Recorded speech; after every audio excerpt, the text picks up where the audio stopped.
بسم اللہ الرحمن الرحیم۔ السلام علیکم ورحمۃ اللہ وبرکاتہ۔ آج ہم آپ کو سنانے والے ہیں برطانوی رائل ایئر فورس کے چیف پائلٹ اینسٹر کا قبول اسلام۔ آج دنیا میں مسلمانوں کی قوت بڑے وسیع انداز میں بڑھ رہی ہے اور اسلام یورپ کے دروازے پر دستک دے کر پورے یورپ میں نفوذ کر گیا ہے، جس کی وجہ سے یورپین عام و خاص اسلام کی حقانیت کو جان کر دھڑا دھڑ اسلام قبول کر رہے ہیں۔ مغربی قوتیں اسلام سے شدید خائف ہونے لگی ہیں۔ 9/11 کے بعد مغربی میڈیا نے اسلام کے خلاف ایک منظم زہریلی مہم چلائی اور مغرب زدہ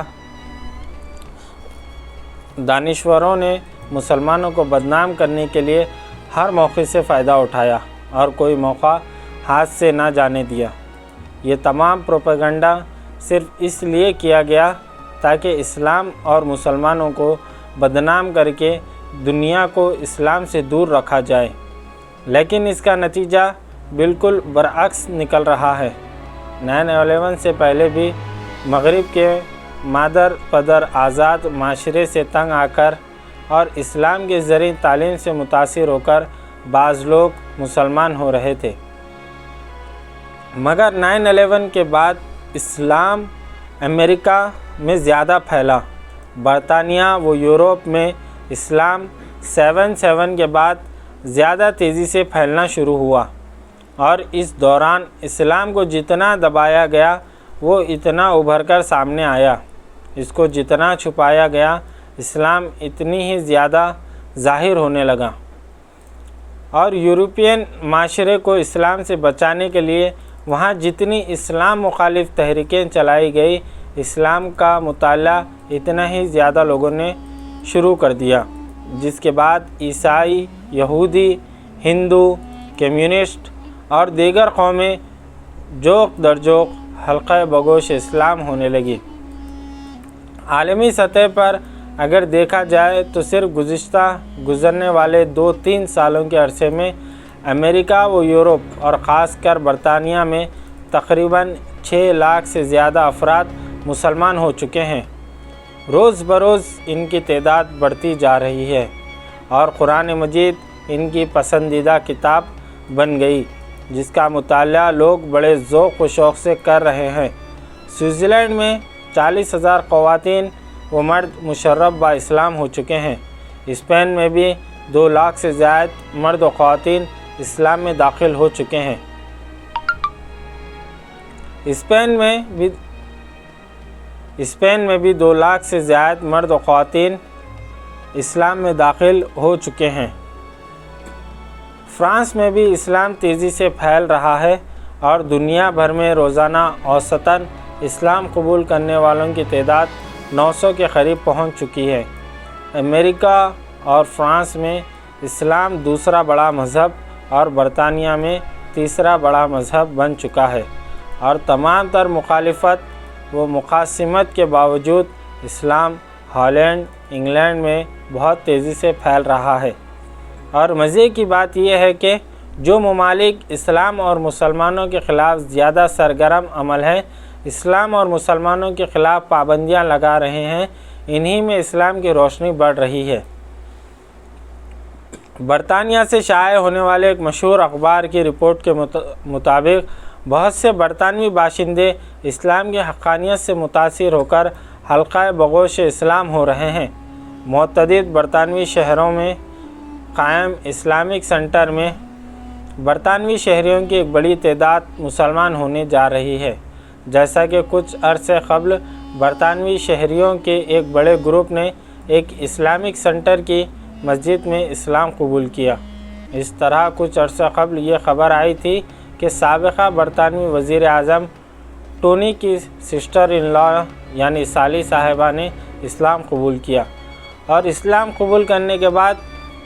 اس کی پرزور تبلیغ بھی شروع کر دی۔ کفر کی تاریکیوں سے اسلام کی روشنی میں آنے والی برطانوی خاتون لارن بوتھ آج مغربی حلقوں میں اسلام کی سچائی کی علامت کے طور پر پورے وقار کے ساتھ موجود ہیں۔ ان سے متاثر ہو کر اور بہت بڑے خاندانوں کے لوگ بھی اسلام قبول کر رہے ہیں۔ اس طرح گزشتہ دنوں مغربی تہذیب سے تنگ آ کر اور اسلام کی حقانیت و اسلام کے خاندانی نظام سے متاثر ہو کر برطانوی رائل ایئر فورس سے تعلق رکھنے والے چیف پائلٹ اینسٹن نے اسلام قبول کر لیا۔ برطانوی شہزادوں کو طیارہ اڑانے اور ان کو ہوا بازی کی تعلیم دینے والے پائلٹوں کے ہیڈ ڈاکٹر جوئل کے قبول اسلام کی خبر نے دنیا بھر کے اسلام مخالف حلقوں میں ہلچل مچا دی۔ برطانوی ذرائع ابلاغ کی شائع کی گئی رپورٹ کے مطابق ڈاکٹر جوئل برطانیہ کے رائل ایئر فورس سے تعلق رکھتے ہیں اور برطانوی فضائیہ کے سب سے مشہور اور اہم ترین کالج میں ڈین یعنی مدیر کے عہدے پر فائز ہیں۔ ان کے ہاتھوں جہاز اڑانے اور ہوا بازی کی تعلیم و تربیت پانے والے سینکڑوں اہم و مشہور افراد شامل ہیں، جن میں برطانوی شہزادہ دوم کا نام سر فہرست ہے۔ ڈاکٹر جوئل اس کالج کے سینئر ترین افسر تصور کیے جاتے ہیں۔ اس وجہ سے 47 سالہ تجربہ کار اپنے فن میں ماہر و یکتا تصور کیے جانے والے پائلٹ ڈاکٹر جوئل کے قبول اسلام کی خبر سے برطانوی شاہی ایئر فورس کے ملٹری کالج میں ایک طوفان آیا، کیونکہ اس سے تربیت حاصل کرنے والے بڑے بڑے عہدوں پر فائز افسران اس شش و بنچ میں مبتلا ہو گئے کہ وہ دینی و دنیاوی معاملات میں اپنے قابل قدر و قابل صد احترام معلم کی بات پر یقین کریں اور اسلام کی حقانیت کی طرف مائل ہوں، یا پھر برطانوی حکومت کی قائم کردہ پالیسیوں قواعد و ضابط کی پیروی کریں۔ ڈاکٹر جوئل کے بیان کے مطابق وہ برطانوی شہزادے ولیم کو 29 سال کی عمر میں ان کے ٹاپ اسٹائل ٹریننگ اسکول میں جہاز اڑانے کی تربیت دے چکے ہیں۔ اس طرح یہ بات برطانوی حلقوں میں مزید اہمیت اختیار کر گئی کہ برطانوی شہزادے ولیم کے استاد نے کیوں کر اسلام قبول کیا اور وہ اپنے آبائی دین مسیحیت سے کیوں دستبردار ہوئے۔ اس وجہ سے برطانیہ کے عظیم چرچ، برطانوی پادریوں، شاہی خاندان کے لوگوں اور اعلیٰ سول فوجی افسران کی جانب سے آنے والے مخالفانہ بیانات کے بعد انہیں ہر طرف سے شدید مخالفت کا سامنا درپیش ہے، مگر وہ بھی مرد مومن کی طرح دین اسلام قبول کرنے پر دلی طور پر مطمئن ہیں اور اس پر پوری طرح استقامت اختیار کیے ہوئے ہیں۔ ڈاکٹر جوئل اپنے قبول اسلام کے بعد اب رائل اکیڈمی کا کالج کھلا اسلامی تعلیمات سے آگاہی کی مہم زور و شور سے چلا رہے ہیں اور اسلام کی تبلیغ کر رہے ہیں، اور ان کی جانب سے تمام جونیئر افسران و طلباء کو خبردار کیا گیا ہے کہ وہ مسلمانوں کے خلاف کسی بھی قسم کی کوئی غلط بات اپنے منہ سے نہ نکالیں اور کالج کی فضا کو خراب نہ کریں۔ اسلام ایک امن پسند مذہب ہے جو کسی قسم کے تشدد کی اجازت نہیں دیتا، اور اگر کوئی افسر اسلام مخالف بات کرتے ہوئے یا کہیں لکھتے ہوئے پایا جائے تو ڈاکٹر جوئل اسے اپنے دفتر طلب کرتے ہیں اور وہاں ایک بار پھر اس افسر کی برین واشنگ کرتے ہیں، اس کو اسلام کا پیغام سناتے ہیں اور اسلام کے بارے میں تفصیلی معلومات فراہم کرنے کا سلسلہ شروع کر دیتے ہیں۔ ان کا نظریہ یہ ہے کہ جب دنیا کے اور مذاہب کو کھلا تبلیغ کرنے کی اجازت ہے تو پھر اسلام کی تبلیغیوں سے کیوں منع کیا جاتا ہے؟ اپنے قبول اسلام کے بعد برطانوی یورپی ذرائع ابلاغ سے بات کرتے ہوئے ڈاکٹر جوئل کا کہنا تھا کہ اپنی تحقیق، مطالعے اور تجزیے کے بعد وہ مسلمان ہوئے اور اس نتیجے پر پہنچے کہ پوری دنیا میں ہونے والی دہشت گردی میں مسلمانوں کا کوئی ہاتھ نہیں، اور جہاں بھی مسلمان اٹھ کھڑے ہوئے ہیں اس کی وجہ ان پر ہونے والے لاتعداد مظالم و ظلم و ستم ہیں جو کہ مغربی طاقتوں کی وجہ سے ان پر ڈھائے گئے۔ انہوں نے برطانیہ کی حکومت کی جانب سے لیبیا اور افغانستان میں جاری خانہ جنگی میں اپنے جہاز اور پائلٹس بھیجے جانے پر بھی کڑی تنقید کی۔ اور ٹونی بلیئر پر ہونے والے افغانستان و عراق کے کیسوں کا حوالہ دیا۔ انہوں نے کہا کہ برطانوی حکومت مختلف ہیلوں بہانوں سے ہر مسلم ممالک کے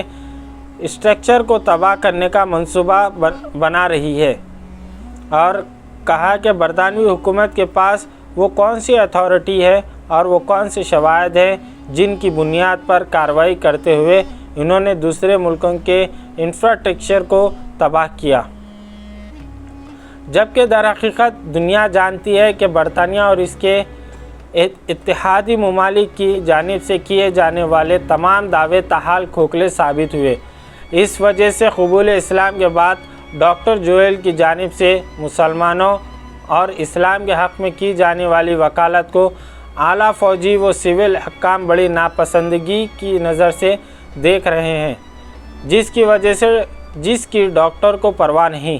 بلکہ انہوں نے قبول اسلام کے فوراً بعد کچھ ایسے حقیقی تلخ اور حساس موضوعات پر گفتگو کی جس کی وجہ سے وہ سب کی نظروں میں آ کر تنقید کی نظر ہو گئے۔ اس میں یہودیوں کے ہولوکاسٹ کے نظریے کی مخالفت کے علاوہ برطانوی حکومت کی ان پالیسیوں پر تنقید کی گئی جس کے تحت برطانوی افواج اور برطانوی پائلٹس کو مختلف اسلامی ملکوں میں کارروائی کے لیے بھیجا گیا۔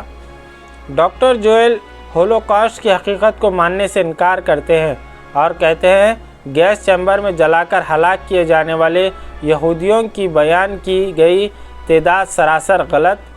اور جھوٹ پر مبنی ہے، اور اس پروپیگنڈے کے ذریعے امریکہ، برطانیہ اور یہودی لابی اپنے خاص مقاصد حاصل کرنا چاہتی ہے،